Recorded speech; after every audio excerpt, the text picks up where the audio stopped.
Well, I'm markeedragon, also known as Marcus Eikenberry in real life, and today I'm out in the fields here in the Pacific Northwest. Got all these thistles behind me, which they're kind of cool. I haven't seen them down in Mississippi, so I was kind of happy to see them again, even though they are a weed. So, let's talk Guild Wars 2. And I want to tell you what my impressions are from the beta. This is not an official review. I'll do an official review about a week after release, and but this is just how I felt about the beta, and what were some of the good things and what were some of the things that just didn't work out so well. And so I initially did not expect at all that I was going to be playing this game. And it was only because of all you guys badgering me, what do you think about Guild Wars 2? That I decided finally, okay, I'll see if I can get the beta. I made that video where I asked for somebody to send me a Guild Wars 2 beta key. That all you guys, so many people complained, you shouldn't be asking your own viewers for something. What, I'm only supposed to give stuff away all the time? I mean, I know we give stuff away all the time, but come on, And, you guys helped convince me that I want to play this game. So, basically, the Guild Wars 2, I didn't have really any impression of it other than what I knew from the original Guild Wars. And it had been a long time since I played the original Guild Wars. And, so I thought, it's really a bunch about PvP and just, warfare and stuff like that, and guild stuff. Well, I'm not really into that because I'm not very good at it. And so, if I get into PvP, I'm losing. I just don't know how to react fast enough. It's like my brain starts misfiring everywhere whenever somebody's attacking me. And I just go, blah! It just doesn't work for me. But they have crafting in there now. They have all of these other things, which to me, I'm really excited about. I had no clue that this stuff was in there. So I didn't get very deep into the crafting system, but what I did see in there was more than enough to know that I'm gonna have a great time making my own weapons and armor. I'm gonna have a great time, that being my quests. And the quests, the actual quests where you go out and get experience, those worked out really well. They were really nicely handled. They were at the appropriate skill levels for me. They were challenging, but they were not so difficult that I couldn't complete them. And they weren't also under challenging or just too easy. So that I really enjoyed, and I've never been a big quest person. So I feel like that when I say that I really like the quest system in there, that carries a lot of weight for maybe how good it really is. The controls are all very logical and were very easy to use. I really like that there's no mana in the game. It's just all of your skills are basically time-based, and so you just have to wait a little bit of time and they're available again. And so I really like going up when I'm fighting something that I walk up and I just dump everything on them right away, and then the first one that lights up become available again, okay, hit them with that again, and that's a lot of fun. So one thing that reminds that's kind of funny is, and you can see this in the gameplay videos I did a whole series of gameplay videos for the beta. And in the beginning, don't judge it by how it looks. I had my settings wrong. They were too low and everything. In the later ones, when I realized that, oh my God, I really do have enough power to run this game, and I turned everything all the way to the max, it looks beautiful.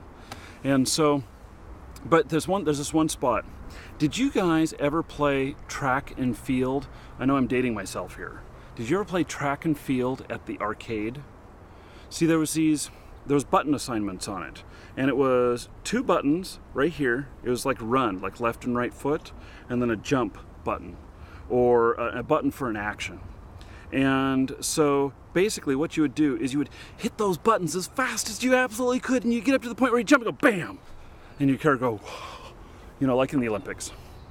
And so basically it was button mashing at its finest, but you had to be coordinated too, because you couldn't hit the left foot twice. That was kind of dumb. It'd slow you down. So you had to be back and forth, back and forth, and back and forth. And as kids, you know what we did? We'd get a pencil. I kid you not. We'd get a pencil, and we'd stick it in between our fingers here, just like this. And then we'd make it just long enough so that the eraser touched the button over here, and the other end was over here.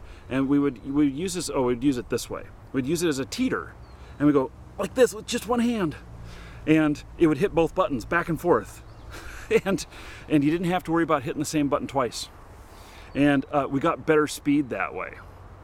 Well, when you are near death as a necromancer, it comes up with this thing to try and save yourself, and it's 4 buttons.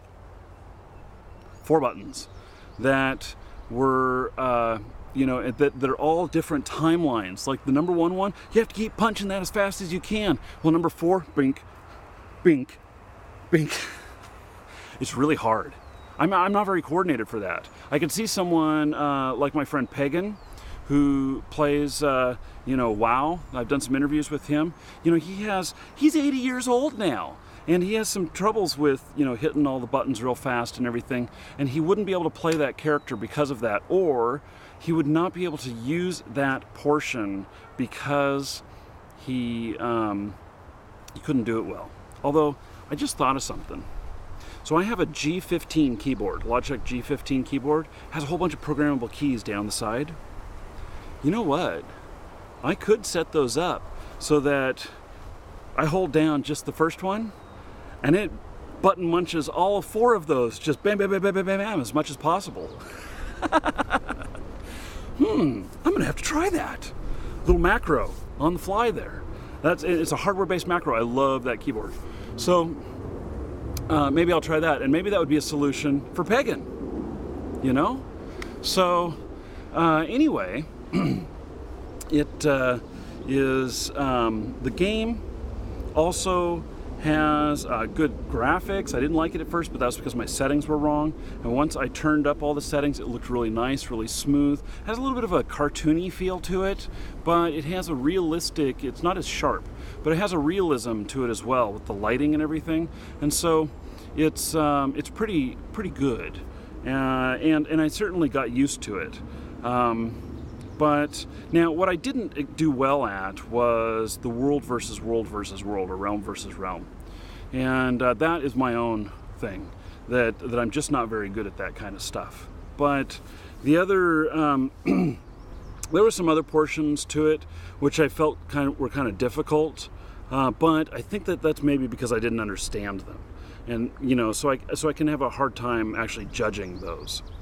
So basically, I am buying the game, most definitely, and I will be doing a bunch of gameplay videos for you guys, and I'll be focusing a lot around PvE and merchant stuff, crafting, and buying, selling, and trading in the game to become wealthy in the game. So those are the kinds of things that once we get up and running, that if you guys have questions, I'll try and figure the stuff out. So that's where I excel at, the whole warfare stuff. I just get my butt kicked every time. So maybe I should work on the running skill.